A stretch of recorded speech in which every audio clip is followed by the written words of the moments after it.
Assalamualaikum warahmatullahi wabarakatuh.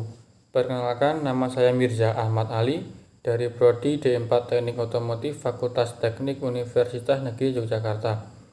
Pada kesempatan kali ini saya akan membahas permasalahan sampah yang ada di Indonesia.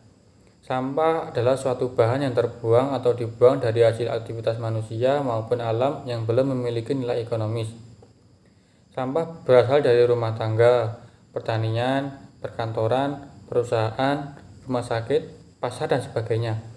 Sampah secara garis besar dibedakan menjadi 3, yaitu sampah organik atau basah, yang kedua sampah anorganik atau kering, yang ketiga sampah berbahaya. Permasalahan sampah di Indonesia antara lain: 1. Semakin banyaknya limbah yang dihasilkan oleh masyarakat. Yang kedua, kurangnya tempat pembuangan sampah. 3. Sampah bisa menjadi sumber dan tempat hidup kuman-kuman yang bisa membahayakan kesehatan. Dan keempat, menjadi sumber polusi dan pencemaran tanah, air, dan udara.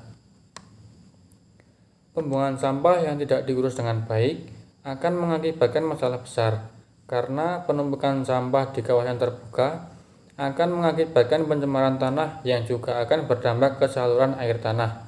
Demikian juga pembakaran sampah akan mengakibatkan pencemaran udara. Pembuangan sampah ke sungai juga bukan hal yang baik, dikarenakan bisa mengakibatkan pencemaran air, tersumbatnya saluran air, dan banjir. Pembuangan sampah yang tercampur dapat merusak dan mengurangi nilai dari material yang mungkin masih bisa dimanfaatkan lagi. Bahan-bahan organik dapat mengkontaminasi atau mencemari bahan-bahan yang mungkin masih bisa didaur ulang, dan racun dapat menghancurkan kegunaan dari keduanya. Untuk menangani permasalahan sampah secara menyeluruh, perlu dilakukan alternatif pengelolaan.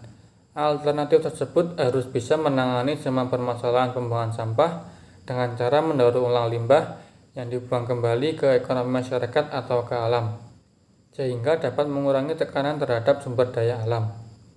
Untuk mencapai hal tersebut, ada 3 asumsi dalam pengelolaan sampah yang harus diganti dengan 3 prinsip-prinsip baru. Daripada mengasumsikan bahwa masyarakat akan menghasilkan jumlah sampah yang terus meningkat, minimalisasi sampah harus dijadikan prioritas utama. Sampah yang dibuang harus dipilah sehingga tiap bagian yang dikomposkan atau didaur ulang secara optimal, daripada dibuang ke sistem pembuangan limbah yang tercampur seperti yang ada pada saat ini. Dan industri-industri harus mendesain ulang produk-produk mereka untuk memudahkan daur ulang produk tersebut. Prinsip ini berlaku untuk semua jenis dan alur sampah.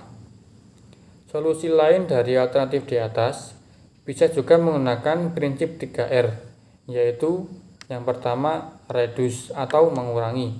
Sebisa mungkin lakukan minimalisasi barang atau material yang kita pergunakan. Semakin banyak kita menggunakan material, semakin banyak juga sampah yang dihasilkan. Yang kedua adalah reuse atau memakai kembali. Sebisa mungkin menggunakan barang-barang yang bisa dipakai kembali. Hindari pemakaian barang-barang yang disposable atau sekali pakai. Hal ini dapat memperpanjang waktu pemakaian barang sebelum ia menjadi sampah. Yang ketiga adalah recycle atau mendaur ulang.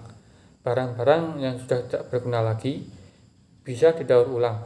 Tidak semua bisa dapat didaur ulang. Namun saat ini sudah banyak industri non-formal dan industri rumah tangga yang memanfaatkan sampah menjadi barang lain. Mungkin itu saja yang dapat saya sampaikan. Ada kurang lebihnya mohon maaf. Wassalamualaikum warahmatullahi wabarakatuh.